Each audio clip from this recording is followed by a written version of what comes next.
അടുത്ത മുഖ്യ തിരഞ്ഞെടുപ്പ് കമ്മീഷണറെ നിയമിക്കാൻ ഒരുങ്ങി കേന്ദ്രം. നിലവിലെ മുഖ്യ തിരഞ്ഞെടുപ്പ് കമ്മീഷണറായ രാജീവ് കുമാർ വിരമിക്കുന്നതോടെ തന്നെ ആ കസേരയിലേക്ക് അടുത്തതായി എത്താൻ പോകുന്നത് ആരാകുമെന്ന ചർച്ചകൾ ഇപ്പോൾ സജീവമാവുകയാണ്. കോൺഗ്രസ് അടക്കമുള്ള പ്രതിപക്ഷ പാർട്ടികൾ തിരഞ്ഞെടുപ്പ് കമ്മീഷണറുമായി ഏറ്റുമുട്ടൽ തുടരുന്ന സാഹചര്യത്തിൽ തന്നെ നിയമനം വിവാദത്തിലേക്ക് നയിക്കുമോ എന്ന സാധ്യതകളും തള്ളിക്കളയാനാകില്ല എന്നാണ് രാഷ്ട്രീയ നിരീക്ഷകർ അഭിപ്രായപ്പെടുന്നതും. നിലവിലെ കമ്മീഷണർമാരിൽ ജ്ഞാനേഷ് കുമാറിനാണ് സാധ്യത കൂടുതലെന്നാണ് റിപ്പോർട്ടുകൾ സൂചിപ്പിക്കുന്നത്. കേരള കേഡർ IAS ഉദ്യോഗസ്ഥനായിരുന്നു ജ്ഞാനേഷ്. എന്നാൽ കമ്മീഷണർമാരല്ലാത്തവരെയും മുഖ്യ തിരഞ്ഞെടുപ്പ് കമ്മീഷണർ ആക്കാം എന്നാണ് റിപ്പോർട്ടുകൾ വ്യക്തമാക്കുന്നതും. തിരഞ്ഞെടുപ്പ് കമ്മീഷണറെ തിരഞ്ഞെടുക്കുന്നതിനായി പ്രധാനമന്ത്രി നരേന്ദ്രമോദിയുടെ നേതൃത്വത്തിലുള്ള സെലക്ഷൻ കമ്മിറ്റി അടുത്ത ആഴ്ചയാണ് യോഗം ചേരുന്നതും. നിലവിലെ മുഖ്യ തിരഞ്ഞെടുപ്പ് കമ്മീഷണർ രാജീവ് കുമാർ വിരമിക്കുന്നതിന് മുന്നോടിയായിട്ടാണ് പുതിയ കമ്മീഷണറെ തിരഞ്ഞെടുക്കുന്നതും. സെർച്ച് കമ്മിറ്റി ഷോർട്ട് ലിസ്റ്റ് ചെയ്ത സ്ഥാനാർത്ഥികളിൽ നിന്ന് ഒരു പേര് പാനൽ ശുപാർശ ചെയ്യും. ലോക്സഭയിലെ പ്രതിപക്ഷ നേതാവ് രാഹുൽ ഗാന്ധിയും പ്രധാനമന്ത്രി നാമനിർദ്ദേശം ചെയ്യുന്ന ഒരു കേന്ദ്ര ക്യാബിനറ്റ് മന്ത്രിയും ഉൾപ്പെടുന്നതാണ് സെലക്ഷൻ കമ്മിറ്റി. ഫെബ്രുവരി 18-നാണ് നിലവിലെ മുഖ്യ തെരഞ്ഞെടുപ്പ് കമ്മീഷണർ രാജീവ് കുമാർ വിരമിക്കുന്നതും.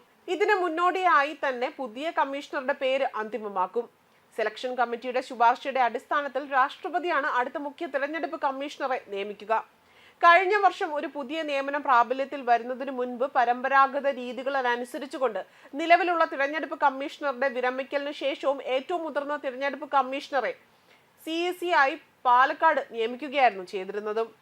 CEC നിയമനങ്ങൾ സംബന്ധിച്ച് പുതിയ നിയമം അനുസരിച്ചുകൊണ്ടായിരിക്കും ഇനിയുള്ള തിരഞ്ഞെടുപ്പ് കമ്മീഷണർമാരെ തിരഞ്ഞെടുക്കുന്നതും.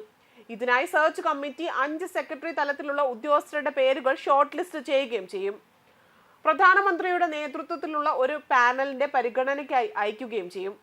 നിലവിലെ മുഖ്യ തിരഞ്ഞെടുപ്പ് കമ്മീഷണറായ രാജീവ് കുമാറിന് ശേഷം ഏറ്റവും മുതിർന്ന തിരഞ്ഞെടുപ്പ് കമ്മീഷണർ ജ്ഞാനേഷ് കുമാറാണ്. 2029 ജനുവരി 26 വരെയാണ് അദ്ദേഹത്തിന്റെ കാലാവധി പറയുന്നത്. സുഖ്ബീർ സിംഗ് സന്ധുവാണ് രണ്ടാമത്തെ തിരഞ്ഞെടുപ്പ് കമ്മീഷണർ. രാജീവ് കുമാറിന്റെ വിരമിക്കൽ മൂലമുണ്ടായ ഒഴിവിലേക്ക് നിയമനം നടത്തുന്നതിന് പുറമെ തന്നെ പുതിയൊരു ECയെയും നിയമിച്ചേക്കാമെന്നും സാധ്യതകൾ വ്യക്തമാക്കുന്നു. 2020 സെപ്റ്റംബർ 1 മുതൽ ശ്രീ രാജീവ് കുമാർ ECയിൽ തിരഞ്ഞെടുപ്പ് കമ്മീഷണറായി സേവനമനുഷ്ഠിച്ചു വരികയായിരുന്നു.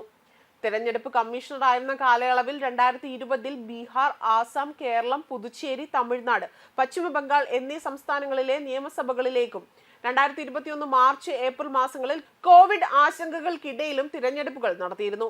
2022 തുടക്കത്തിൽ ഗോവ, മണിപ്പൂർ, പഞ്ചാബ്, ഉത്തരാഖണ്ഡ്, ഉത്തർപ്രദേശ് എന്നിവിടങ്ങളിലേക്കും തിരഞ്ഞെടുപ്പുകൾ നടത്തിയിരുന്നു.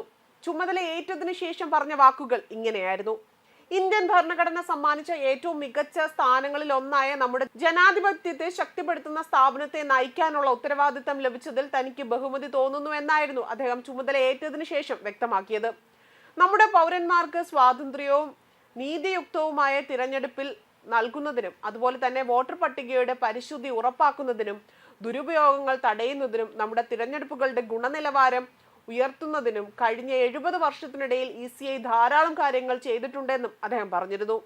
മാറുന്ന സാഹചര്യങ്ങൾ അനുസരിച്ച് ചലനാത്മകമായി വികസനത്തിനുമായി ഏതൊരു പ്രധാന പരിഷ്കാരങ്ങളും കൊണ്ടുവരുന്നതിൽ കമ്മീഷണർ കാലാതീതവും ജനാധിപത്യപരവുമായ കൂടിയാലോചനകളുടെയും സമവായത്തിന്റെയും രീതികൾ പിന്തുടരുന്നുണ്ടെന്നും ഭരണഘടന പ്രകാരം ഉത്തരവാദിത്തമുള്ള കാര്യങ്ങൾ ECI കടുത്ത തീരുമാനങ്ങളിൽ നിന്ന് ഒഴിഞ്ഞു മാറാറില്ല എന്നും അദ്ദേഹം വ്യക്തമാക്കിയിരുന്നു.